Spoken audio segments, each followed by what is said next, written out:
It is very rare for me to find a game that genuinely takes me aback with how wild it is. So rare, in fact, I've only found one. Meet Drop Mix, a musical card game that just shouldn't work and yet somehow totally does, and also totally didn't. Drop Mix is the bizarrest anomaly I have ever purchased. A magnificent mashup machine that's my hypothetical child's ticket to the Antiques Roadshow in 60 years' time, bewildering experts into why I would have left such a cursed artifact with someone instead of being buried with it. Drop Mix has you assembling curious mashups using a deck of cards. Each card represents the instrument of a song, and when placed into one of these slots, it comes to life, playing that element via the Drop Mix app and starting a light show that kicks off several continuity migraines for video editors. And sure, you can take all the elements from Ed Sheeran's Sing, plonk them all down and have that song going on a continuous loop, but if you're gonna put yourself through hell, why not get creative about it? Each card by itself isn't remarkable, but plonk a series of them together and you create something actually quite marvellous. And it doesn't matter how any of this comes about, you can carefully dissect your deck trying to find the perfect cards for the perfect mix, or just put on a random spread for your guests. I know Todd Howard has cursed the phrase, but somehow it all just works. And we haven't even talked about wild cards. While many cards are encouraged to match their respective coloured slots, wild cards can be placed anywhere and dynamically change the mix to fit it, making anyone within a 50-mile radius screech, "Christ, what the hell?" Drop Mix is a seriously impressive piece of tech that doesn't just steal the table, it steals the show. But you may be sitting there thinking, Ben, where's the whole game element of this game? And calm down, alright? There's a list of 3 reasonable activities that go along with this. First up, Clash Mode, that sees 2 players or 2 teams of 2 try to dominate too many slots for 21 points. Each turn, players do 2 actions, either playing a card to score points or hitting the Drop Mix button to potentially kick off your opponent's cards in a bid to get hold of the entire board and score big. But each card comes with an intensity from 1 to 3. You can't play cards with a lower intensity than the ones you place them on, so you're encouraged to kick off your opponent's cards to leave space for your own, give your hand a bit of breathing room, and score a ton of points. It's fine. I mean, if I'm going to be honest, if we made a pure tabletop version of it, I don't think people would care. But the main issue is that Drop Mix's core concept is far too good for it. When you plonk down this weird piece of tech in front of people, they just start screwing about with the cards and putting them anywhere they like, something which the main menu of the app genuinely encourages. So when you put on this competitive mode, people don't really care about the score system, they care about the mixes they're making. So at the end of the day, why not just leave them with the main menu? But maybe the party mode will be more their fare, something which is depressingly labelled for 1 to 5 players, which feels like a slightly passive-aggressive jab harmonics, but I'll let it slide. Party mode gives you a hand of cards and a time pressure to fulfill requests from an imaginary audience, being forced to play particular cards that they want you to play before time is up. It's fine. The music gives it a great atmosphere, but really the biggest interactions you have with other people is, who has a red? I don't have one. And if you're playing on your own and you don't have a red, well, you're just kind of sitting there alone, quiet. Fortunately, there's a puzzle mode just for me. In puzzle mode, you're trying to destroy blocks that are slowly encroaching on your space by playing cards. You're looking for bigger blocks that encroach on multiple rows so you can destroy them all for big, bulky points. It's kind of Tetris-y, I guess. I mean, you can see where I'm going with this. It's fine. I think the best thing about these modes is they can pull you out of your comfort zone. When you're given a deck of cards, you're usually trying to find the songs that you know and then place them on the board, but shuffling the deck and being given a forced hand of cards makes you think outside that and discover new things. But unfortunately, it also kind of gets in the way of a fantastic concept.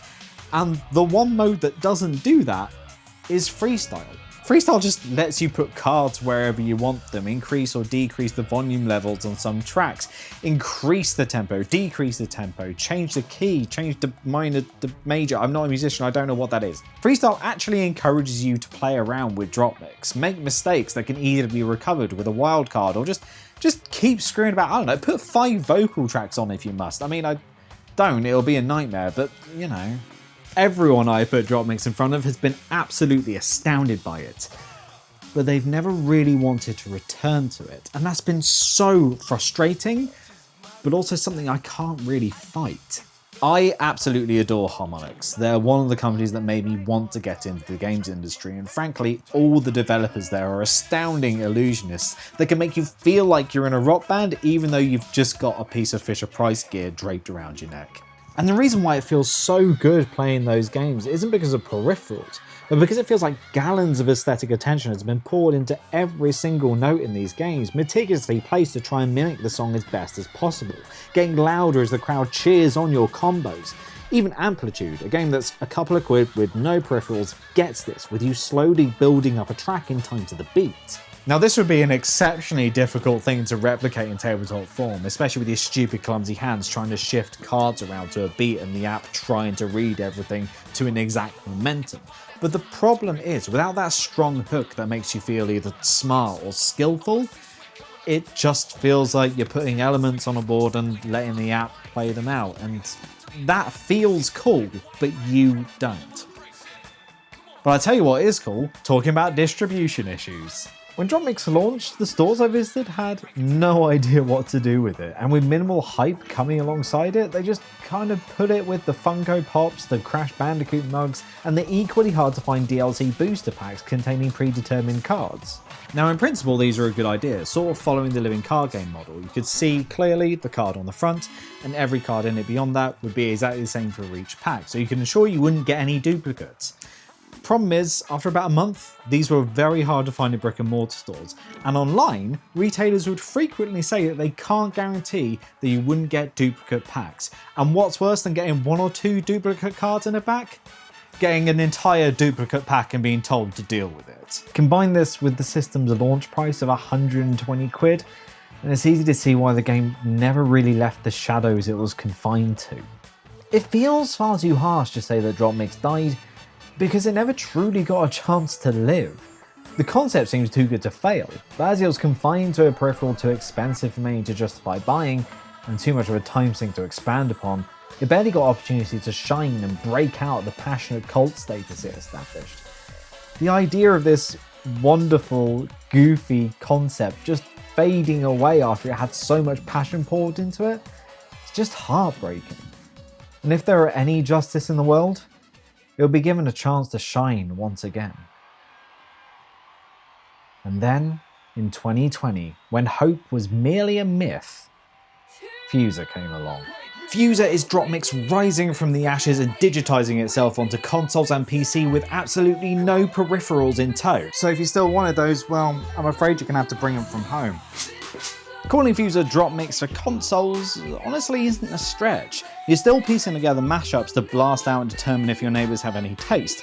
And what do you know, mine don't appreciate the works of Dua Lipa Love Killer, so screw them. But there are some key elements that define this. Instead of spreading and effectively purchasing via DLC separate elements or discs in a song, you get all discs a song has to offer when it's in your collection, meaning you're purchasing your favourite tracks rather than making do with what you get. A lot of the game modes are also redefined here for online play and song creation, and what brings all these elements together is something as seemingly slight as a progress bar. Now this does feature in Dropmix. It's a little bar showing you just whereabouts you are on your mix and how long until it loops back around. But with it being all the way over here and players mainly focusing on gawking at the wonderful art or what cards they should really put down, it kind of ends up being ignored and relegated to that one guy sitting in the corner at a wedding telling the DJ what they should be doing and how they should be doing their job and be rightfully ignored. But with the instant feedback that comes with this being a video game rather than a physical one, the progress bar in Fuser is intrinsically linked with rewards.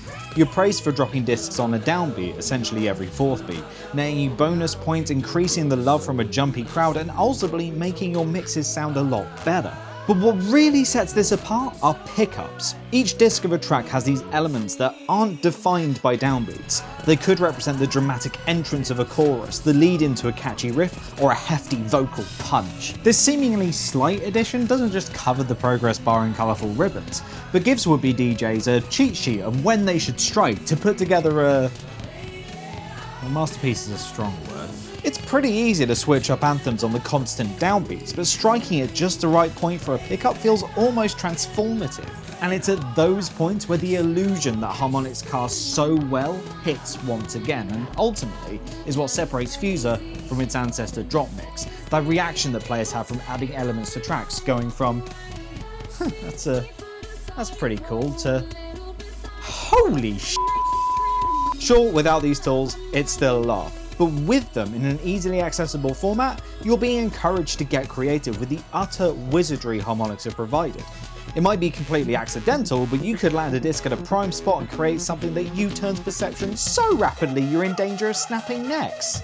Fuser understands that these odd amalgamations aren't satisfying to create because references, but because all these elements combined can create genuinely enjoyable hybrids to listen to, utilizing them not just to make absolute bops, but strike others with dramatic punchlines at just the right time that transcend your Spotify playlists, an ability previously locked to the likes of supreme mashup artists. Take Neil Cicierega, for example, the enigmatic mind behind the bizarre Mouth albums, layering tracks on top of one another, not because they function, but because they, at their wildest, strike a dynamic song in of themselves. Some of his wilder tracks build multiple elements on top of one another and take them away to, well...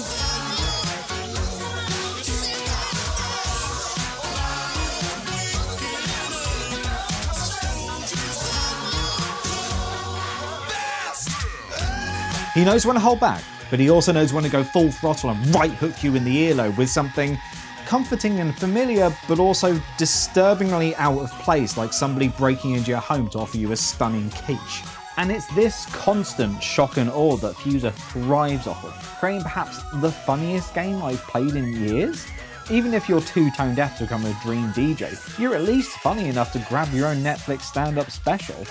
In fact, it's not a huge stretch from becoming a comedian simulator. Either that or a Eurovision one. I keep bothering Harmonix about doing this, and this might be the closest thing I get to it, which...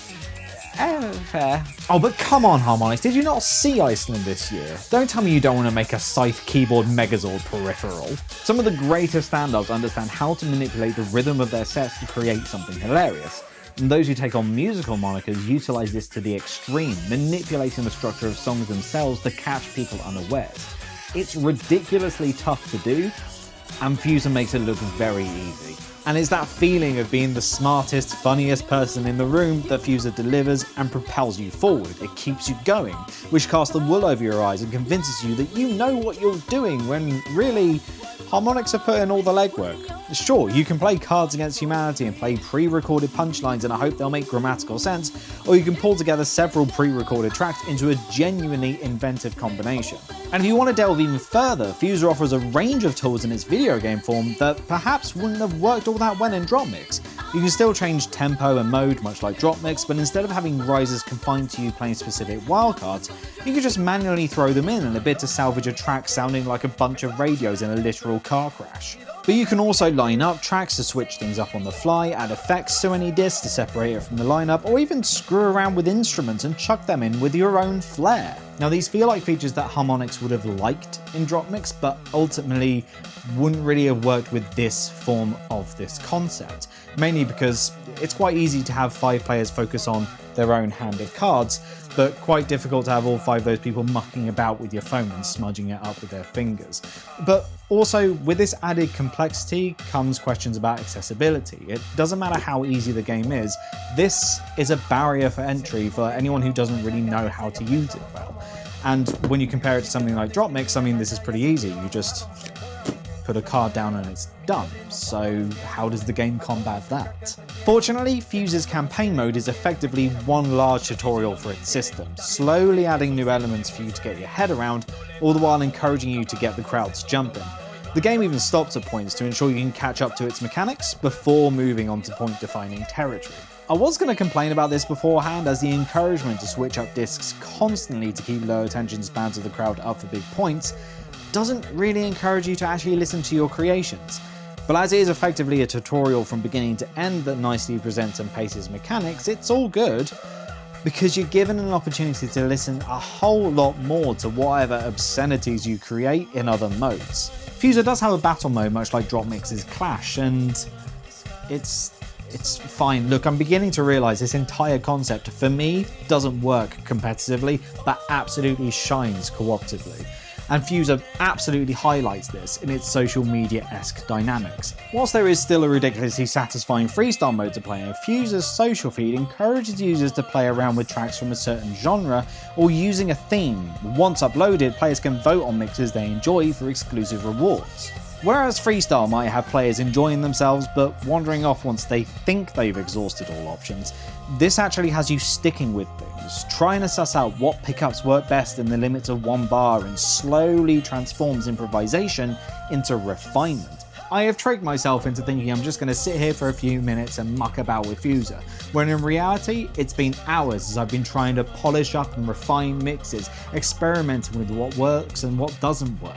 And not even because there might be some rewards at the end of it all, but because I've been sitting here, nodding along, caught in this loop, convinced that I'm actually making something good. Me? That's a flipping miracle. And with that encouragement of refining a creation, the illusion that you know what you're doing gets all the more stronger.